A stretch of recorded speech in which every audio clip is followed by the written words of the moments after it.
נמשיך להבשיל את היכולות האלה לכדי הגנה הרבה יותר טובה בפני כטב"מים, כמו שאנחנו עשינו בשכבות הגבוהות של חץ 3, חץ 2, כיפת ברזל, שרביט קסמים ועוד אמצעים. הופגנו פה יכולות מאוד מאוד טובות לעירות כטב"מים.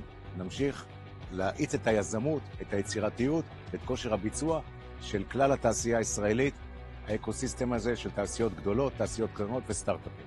פיתחנו וממשיכים לפתח את היכולות.